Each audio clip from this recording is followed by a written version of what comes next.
আসসালামু আলাইকুম, সবাই কেমন আছেন? আশা করি সবাই ভালো আছেন। আপনাদের দোয়ায় আমিও ভালো আছি। তাই একটু ঠান্ডা জ্বর 2 দিন যাবত। আজকে কিন্তু আমি দুপুর থেকে শুরু করতেছি ভিডিওটা। সকালে রান্না করি নাই, কালকেরই মানে ভাত ছিল, তারপরে পিকনিক করছিল। সে পিকনিকের ভাত ছিল, ফির তরকারি ছিল, আবার খিচুড়ি রান্না করছিলাম, ওইগুলো সকালবেলা খাইলাম। আর এখন দুপুরে রান্নাটা আজকে শুরু করব। দুপুরে কি রান্না করি সেটাই আপনাদের সাথে শেয়ার করব। এতে রান্নার জন্য রেডি করে নিলাম। এখানে আলু নিছি, আলু আমি টমেটো দিয়ে ঝোল রান্না করে খাবো। আর এখানে নিছি, এটা হলো পাঙ্গাস মাছ। আজকে আমি এই পাঙ্গাস মাছ আমার শাশুড়ি খাইতে চাইছে। আমার শাশুড়ি নাকি খুবই পছন্দ পাঙ্গাস মাছ, আমি তো তেমন খাই না।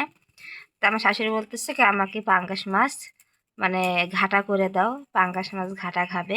সেই কারণে অল্প কয় পিস পাঙ্গাস মাছ বাইর করে নিলাম, মানে ঘাটা করে দিব। আর আমার জন্য আলু আর টমেটো এগুলা ঝোল রান্না করব। আলু টমেটো ঝোল কিন্তু আমার খুব পছন্দ।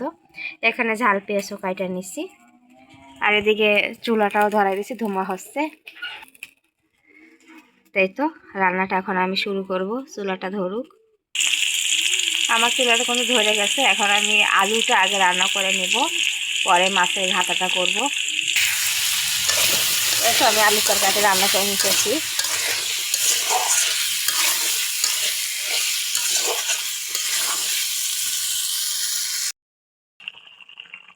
এটা আমার আলু তরকারিটা হয়ে গেছে। এখন আমি আলুটা নামাই তারপরে মাছটা ঘাটা বসাবো। আমি আলুটা কিন্তু নামাই নিছি, আলু তরকারি রান্না হয়েছে। এখন রান্না করব পাঙ্গাস মাছ ঘাটা। তো কীভাবে পাঙ্গাস মাছটা ঘাটা করি সেটাই আপনাদের সাথে শেয়ার করব। এখানে আগে আমি ঝাল পেঁয়াজগুলো ভাজা নিচ্ছি। যেহেতু পাঙ্গাস মাছটা কিন্তু অনেক বড়, তাই এর ভিতরে তেল ছিল, আমি তেলগুলো দিয়ে দিচ্ছি। তেলগুলো দিয়ে ভালো করে পেঁয়াজগুলোকে ভাজা নিব। তো এখানে কিন্তু আমি ঝাল পেঁয়াজ ভাজে নিচ্ছি। আর এখন মাছ দিচ্ছি। মাছ দিয়ে এখন কিন্তু হলুদ টুলুদ কিছুই দিই নাই। আর এখন আস্তে আস্তে হলুদ লবণ, তারপরে আদা রসুন বাটা, হালকা একটু শুকনো মরিচ বাটা, তারপরে জিরা বাটা, এগুলো সব এখন দিব আস্তে আস্তে। আমি কিন্তু সব মশলা দিচ্ছি। আর এখন এটা এই যে ভাজতে থাকবো খালি তেলের ভরে। অল্প করে মাছ নিচ্ছি, যেহেতু আমি খাই না, তারপর আমার ছোটো মেয়ে খায় না, খালি 3জন খাবে, বড় মেয়ে আর দাদি আর ওর আব্বু। সেখানে অল্প করেই নিচ্ছি। আমি কিন্তু সামান্য অল্প একটু তেল দিয়েছিলাম। আর দেখেন পাঙ্গাস মাছে কিন্তু প্রচুর তেল, কতটা তেল বের হয়েছে এই দেখেন, কতটা তেল বের হয়েছে পাঙ্গাস মাছ দিয়ে। আর মাছগুলো কিন্তু একবারে ভেঙে ফেলাইছি। এটা এটা কোনো নারকি ঘাটা বলে, তা আমি এবার নারকি দিয়ে রাঁধতে পারি, সেখানে এই যে খুন্তি দিয়ে নাড়তেছি। মাছটা কোনো প্রায় কিন্তু হয়ে গেছে। এই তো দেখেন আমার মাছের ঘাটা কিন্তু হয়ে গেছে। এই তো আমার মাছের ঘাটা রেডি। এই তো আজকে আমার দুপুরে রান্না হয়ে গেল। এখানে তো আমি একটু উপর কোনো জিরার গুঁড়া দিছি, মানে মশলা, ভাজা মশলার গুঁড়া। আলু টমেটো ঝোল, এটা আমার কিন্তু খুবই ভালো লাগে। আর এখানে আছে পাঙ্গাস মাছ। এটা হলো আমি মানে ঝুরা ভাজা বলতে পারেন, কিবা এখানে নারকি ঘাটা বলে, আমরা বলি ঝুরা ভাজা।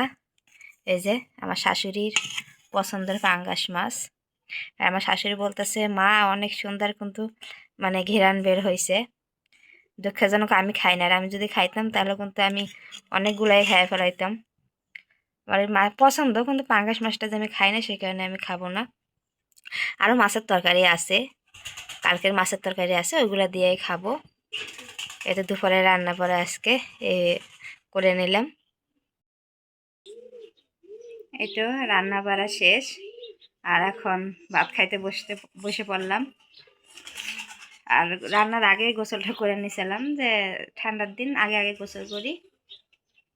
এমনিতে শরীরটা ভালো না, ঠান্ডা লাগছে, হালকা জ্বর। তা আজকে রান্নাটা তো দেখলেনই আপনারা, মেয়ে পাঙ্গাস মাছ ঘাটা করছি আর টমেটো আলু দিয়ে সেটা আমার জন্য রান্না করছি। পাঙ্গাস মাছ আমি খাই না, সবাই আলুর তরকারি কিন্তু সবাই খাবে। তা এটা হলো আমার শাশুড়ি খাইতে চাইছে, পাঙ্গাস মাছ আমার শাশুড়ির পছন্দ, তা বলতেছে ঘাটা করে দাও। আর আমরা বলেছি যে মাছের ঝুরা ভাজা করে, আর এখানে এটা ঘাটা বলে। তাই তো শাশুড়িকে ঘাটা করে দিলাম, ওরা খাইছে, অলরেডি খাওয়া হয়েছে, আর এখন আমি খাবো। এই তো আমার ভাত নিয়ে, এই তো ভাত নিয়ে নিলাম। আর এখানে তো আলুর তরকারি, আর এটা হলো কালকেরা মাছ দিয়ে তারপর ফুলকপি দিয়ে রান্না করছিলাম, সেই তরকারি ছিল, ওইটাও নিচ্ছি। তা আজকে ভিডিওটা এই পর্যন্ত, কি সবাই ভালো থাকেন, সুস্থ থাকেন, আল্লাহ হাফেজ।